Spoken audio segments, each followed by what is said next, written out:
नमस्ते बच्चों। Class 10th गद्य खंड पाठ 10 नेताजी का चश्मा, जो कि पाठ हम पढ़ चुके थे और प्रश्नोत्तर हमने कर लिए थे। अब हमें पाठ्येतर सक्रियता के जो प्रश्न हैं वो करने हैं। प्रश्न पहला, लेखक का अनुमान है कि नेताजी की मूर्ति बनाने का काम मजबूरी में ही स्थानीय कलाकार को दिया गया। क प्रश्न दिया है, मूर्ति बनाने का काम मिलने पर कलाकार के क्या भाव रहे होंगे। उत्तर, मूर्ति बनाने का काम मिलने पर उनके मन में यह भाव आया होगा कि वह अच्छी मूर्ति बनाएगा तो लोग उसकी मूर्ति की प्रशंसा करेंगे। अच्छी मूर्ति बनेगी तो उसकी ख्याति बढ़ेगी, मूर्तिकार के रूप में लोग उसे सम्मान देंगे तथा उसे और भी काम मिलेंगे।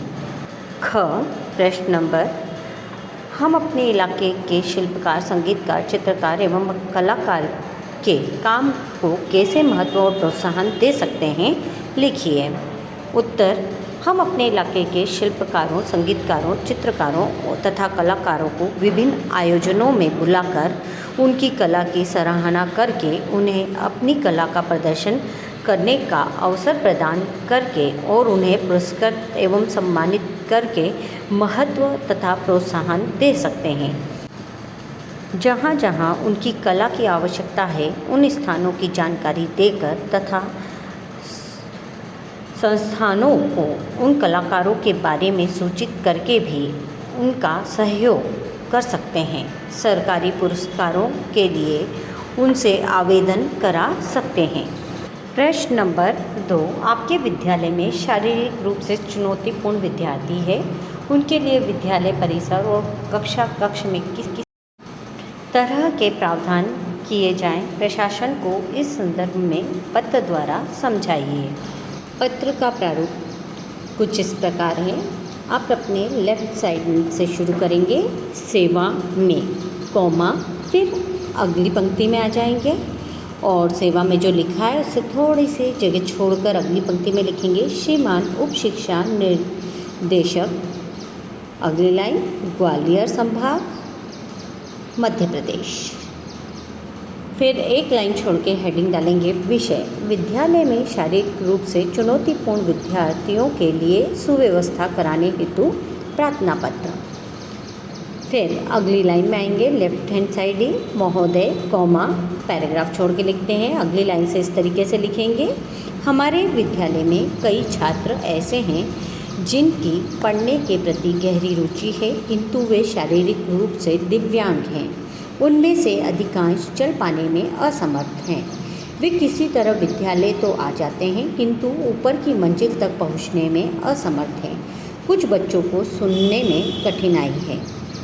अतः आपसे प्रार्थना है कि हमारे विद्यालय में कुछ कमरे ज़मीन पर बनवा दिए जाएं ताकि दिव्यांग विद्यार्थी आसानी से कमरों में जाकर बैठ सकें।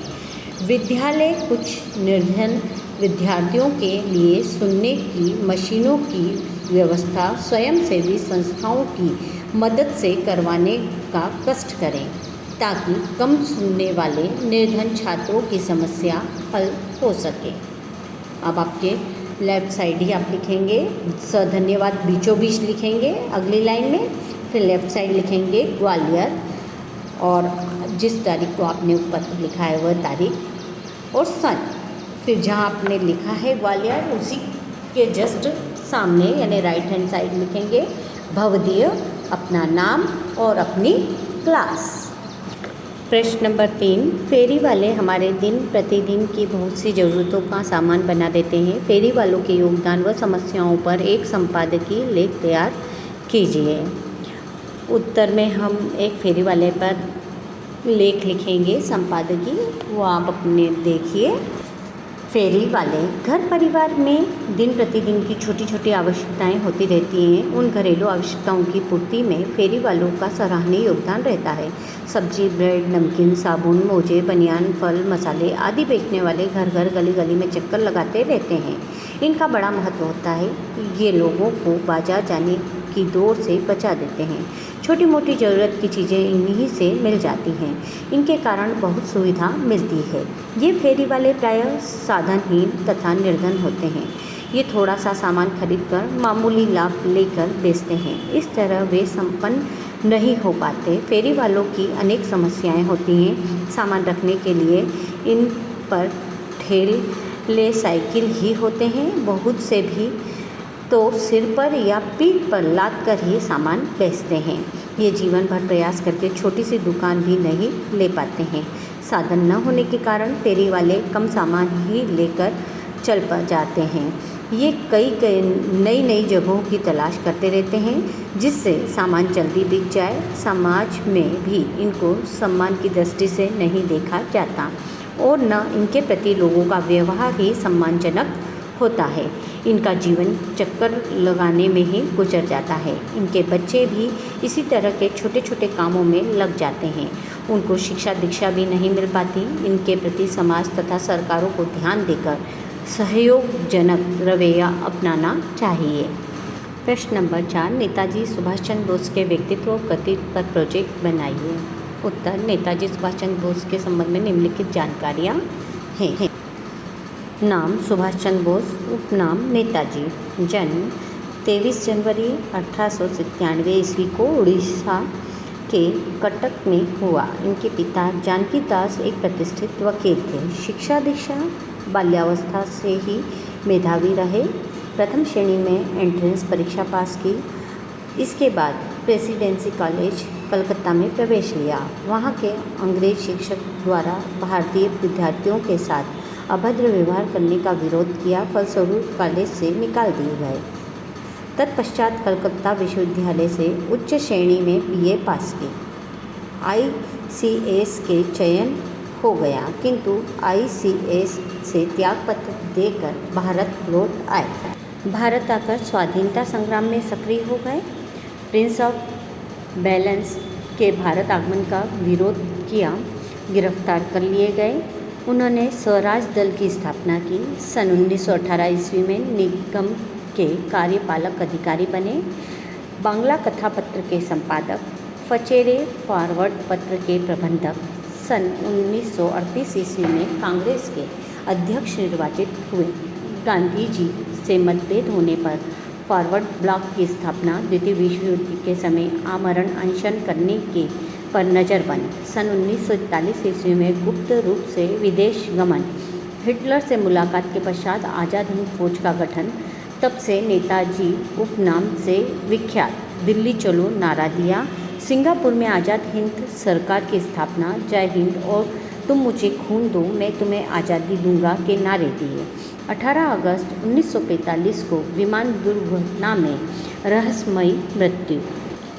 प्रश्न नंबर 5, अपने घर के आसपास देखिए और पता लगाइए कि नगर पालिका ने क्या क्या काम करवाए हैं। हमारी भूमिका इनमें क्या हो सकती है। उत्तर, हमारी नगर पालिका काफ़ी काम कराती है। हमारे आसपास जो कार्य कराए हैं वे इस प्रकार हैं। फर्स्ट पॉइंट, अब तक हमारे क्षेत्र में पेयजल की समस्या थी। नगर पालिका ने पाइपलाइन डलवा कर पेयजल पहुंचाने का कार्य किया है। दूसरा पॉइंट, हमारे आसपास मुख्य सड़कें तो डांबर की थी, किंतु छोटी छोटी सड़कें कच्ची थीं। अब नगर पालिका ने इन सड़कों को भी पक्का करा दिया है। तीसरा पॉइंट, हमारी कॉलोनी का पार्क उजाड़ पड़ा था। नगर पालिका ने अब उसे ठीक करा दिया है। उनकी चहारदीवारी करा दी है और पौधे भी लगवा दिए हैं। चौथा पॉइंट, हमारे क्षेत्र में नगर पालिका द्वारा एक सार्वजनिक वाचनालय चलाया जा रहा है जिसमें मुख्य समाचार पत्र आते हैं। पाँचवा पॉइंट, हमने सामुदायिक विकास केंद्र की स्थापना का प्रस्ताव भेजा है। छठा पॉइंट, प्राथमिक स्वास्थ्य केंद्र निर्माण का कार्य चल रहा है। विश्वास है कि इस वर्ष तैयार हो जाएगा। सेवन्थ पॉइंट, हमारे आसपास 12 घर की ज़रूरत अनुभव की जा रही थी। इसका प्रस्ताव भेजेंगे।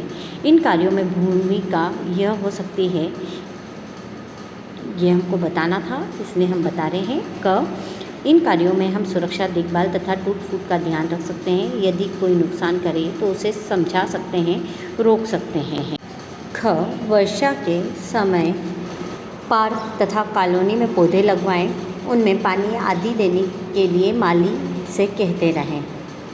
लोगों की गंदगी, प्रदूषण आदि के प्रति जागरूक करें तथा स्वयं भी इसका ध्यान रखें। आवश्यक होने पर नगर पालिका के कर्मचारियों तथा अधिकारियों को परेशानियों तथा सुधारों के लिए समय समय पर लिखेंगे।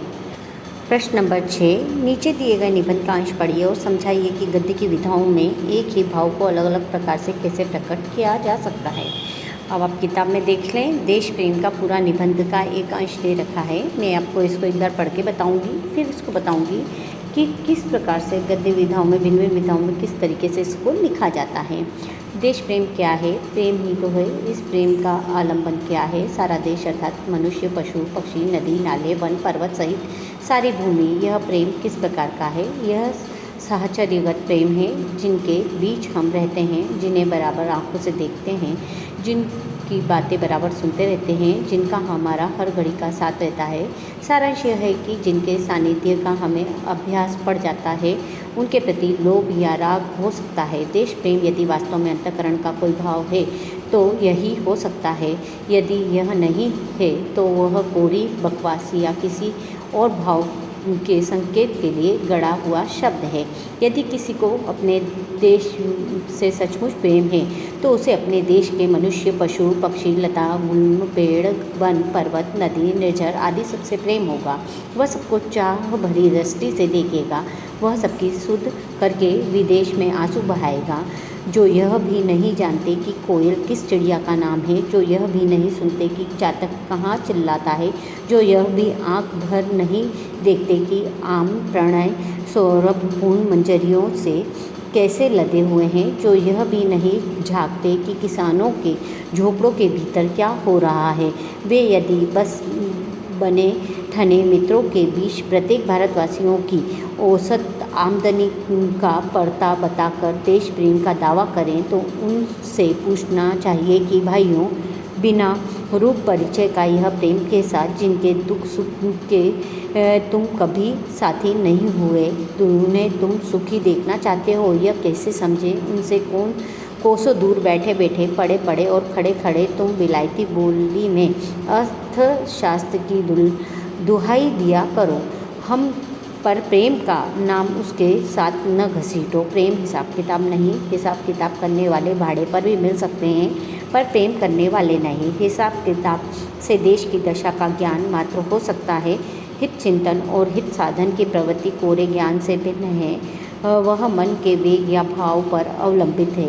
उसका संबंध लोभ या प्रेम से है, जिसके बिना अन्य पक्ष में आवश्यक त्याग का उत्साह हो नहीं सकता।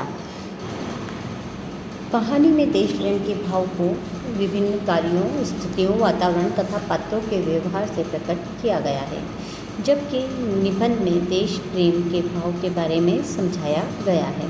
कहानी में संवादों या क्रियाओं से भाव विचार सामने आता है, किंतु निबंध में तथ्यों पर विचार किया जा रहा है। इसी तरह के कई और भी अंतर हैं।